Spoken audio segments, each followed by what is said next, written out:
Assalamualaikum warahmatullahi wabarakatuh. Di sini saya akan mewawancarai sebuah Korea bangunan yang bernama RKM. Boleh kenalan dulu Pak? Boleh, perkenalkan saya Rizal, di sini sebagai sales konsultan, tentunya di karyawan internal RKM sendiri. Ada sedikit pertanyaan. Kapan RKM pertama kali didirikan ya Pak? Kalau untuk dirinya di tahun 1942, cuman dulu RKM itu dari PT Anyar. Kita kan ada PT-nya ya, PT Anyar Retail Indonesia.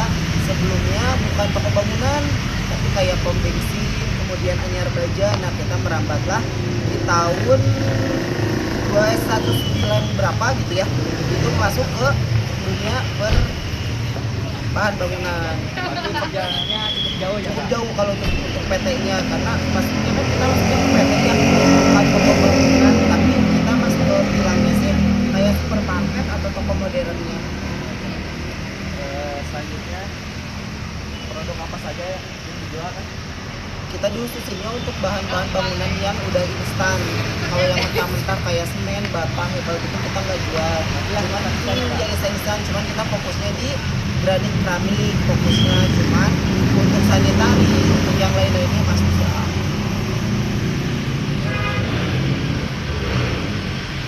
Kalau boleh tahu singkatan dari RKM itu apa Kak?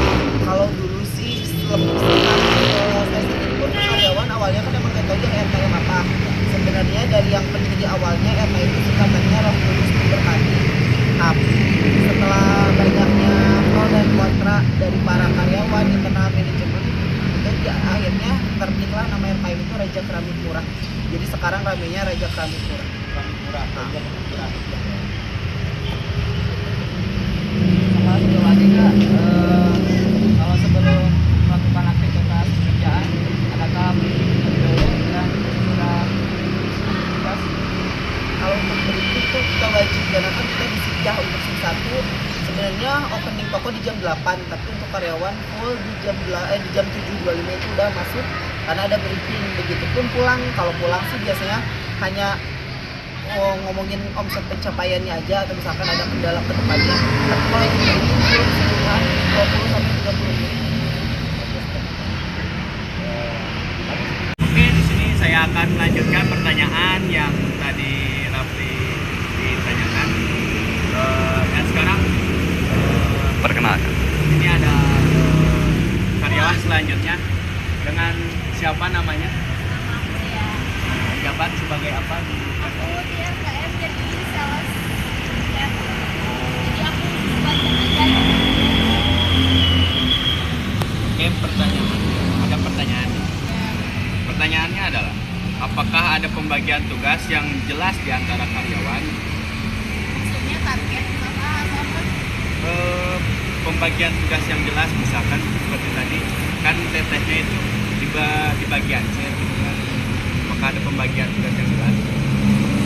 Karena akunya dari vendor ya, dari chatnya gitu. Ada 2 target jadinya. Dari target RKM di target, di chatnya juga di target. Nah, aku tuh emang harus jualannya all RKM sama yang untuknya ngechat. Jadi yang gaji aku ngechat. Ya. Pertanyaan selanjutnya, pernahkah terjadi miskomunikasi di antara tim? Bisa ceritakan gitu sedikit? Tim itu maksudnya partner aku. Ya. Ada kayak di sini kan customernya harus janjian ya. Kalau misalkan mau belanja apapun harus janjian dulu. Misalkan nih mau ke MKM bilang udah janjian sama dia. Nah kalau misalkan udah janjian itu kadang suka diambil personnya sama orang, person tuh targetnya gitu.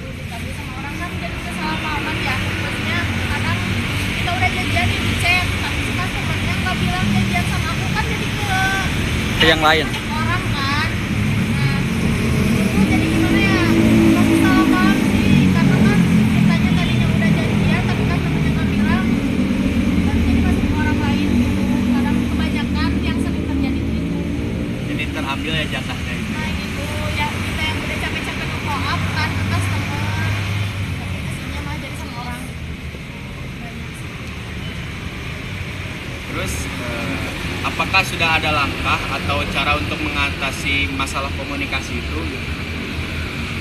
Sebelumnya mah ya kita di ini aja sih benar-benar konfirmasi gitu ke customernya kalau mau kesini harus bilang janjian sama dia biar nggak diambil sama orang gitu aja sih.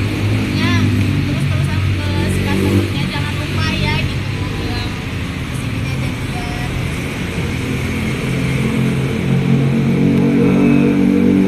Menurut kakak, apa yang perlu diperbaiki dari sistem komunikasi internal saat ini?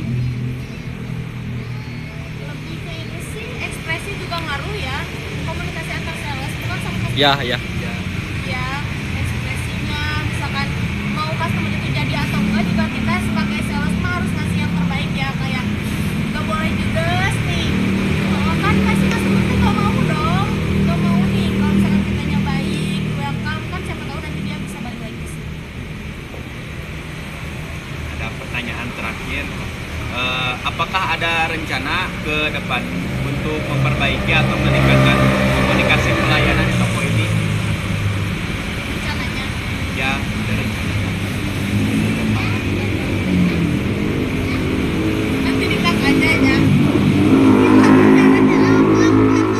Udah hampir tiap hari juga kita pasti ada selalu perbaikan nih. Nah, karena ada apa tadi teh? Kalau ada evaluasi ya sih. Ya, karena ada briefing sebelum dan sesudah